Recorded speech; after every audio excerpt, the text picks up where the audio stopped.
Hey everyone, and welcome to a new YouTube video. Today we'll be taking a closer look at my Revenge of the Sith Captain Rex Black Series custom figure. Let's start by breaking down the design philosophy behind this figure. Captain Rex made his debut live-action appearance in the Ahsoka Disney Plus series, and as somewhat of a clone expert at this point, I have so many problems with this design. So let's sum up all of the key points of failure. So, starting with the hugely oversized ammo pouch, the biceps that are literally on backwards, the elbow pads that have a point on them similar to the knee pads, the elongated abdomen armor, and the oversized holsters, and obviously it goes without saying the pauldron is also wrong. As someone who's been waiting to see Captain Rex in live action since the age of 7 years old, and I've been designing figures for Rex and how he should look for the last 5 years, I was incredibly disappointed by this version of Rex that we saw in Ahsoka. With a little more time and attention from the Lucasfilm story group, they could have created a Rex that was in continuity with the rest of the clone troopers. So here is how he should look. This beautiful design was created by 3D artist Mandalorian Business, who you can follow on Instagram. And it sums up exactly how Rex should have looked in a live-action setting. So here's all of the key points of changes from the Ahsoka live-action design.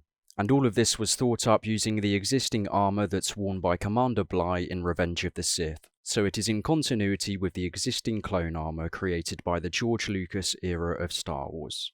The Ahsoka design was a literal recreation of this Clone Wars version, when it should have been an adaptation into this existing Revenge of the Sith design. And if you're wondering, well, why?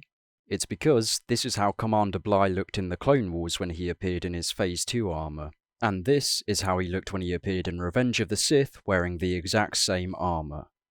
So it's a pretty easy conclusion to make that this version of Rex would translate into this version in live action. And I really don't mean to come off as an obnoxious nitpicker, because when it's your job to adapt designs from animation into live action, this is a pretty easy conclusion to make, and I just can't understand why the actual Lucasfilm designers didn't do their research before making Rex, such an important fan favourite character that deserved to be done correctly.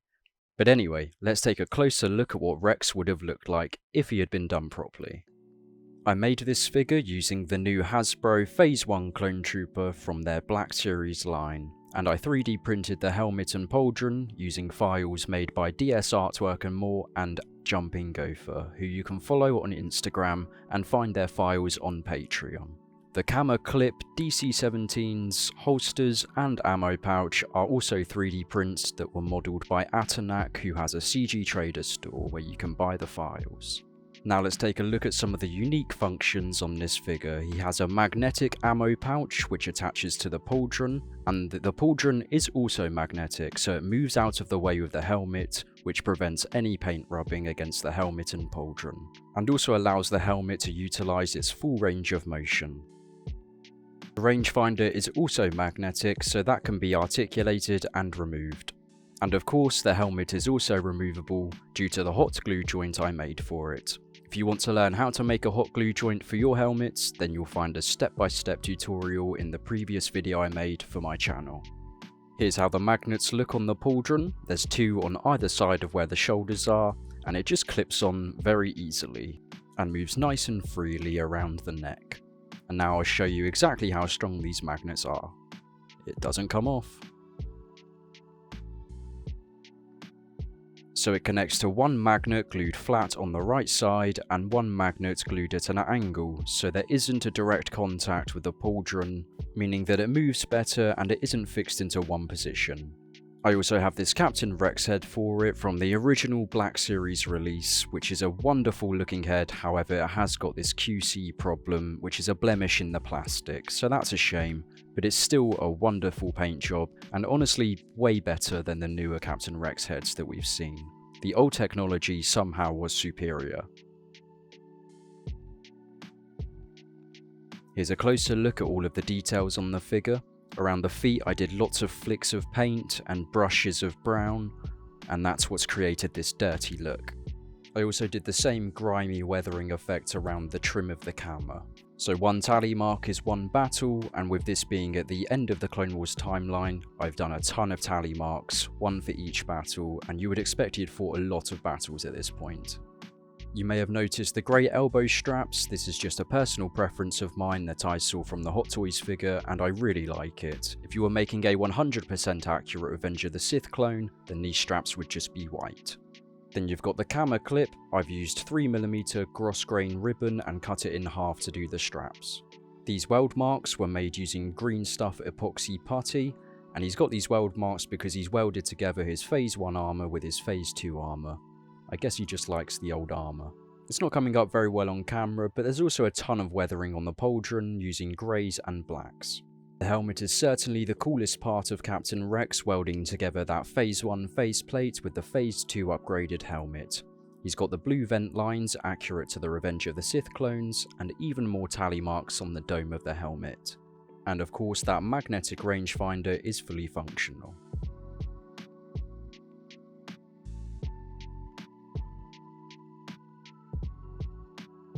The back of the figure has just as much detail as the rest, and with the camera I do wish that I had cut a smaller triangle, as this one is way too big, but with this being my own figure, I'm not too bothered about it. One cool thing about having a removable pauldron means that you can also achieve the same look that appears in the Bad Batch. And so there you have it, that is my custom Captain Rex figure. Captain Rex custom figures are certainly what I get the most messages about, and it's my most made character. I'm currently finishing up with the summer round of commission orders, but afterwards I plan to make 2 of these for sale. Though the pauldrons will be glued rather than magnetic. If you would like a magnetic pauldron, then order a commission and just let me know, as there is a small added price for the extra work involved. And stay up to date on Instagram for the next Rexes I make and for the commission's date.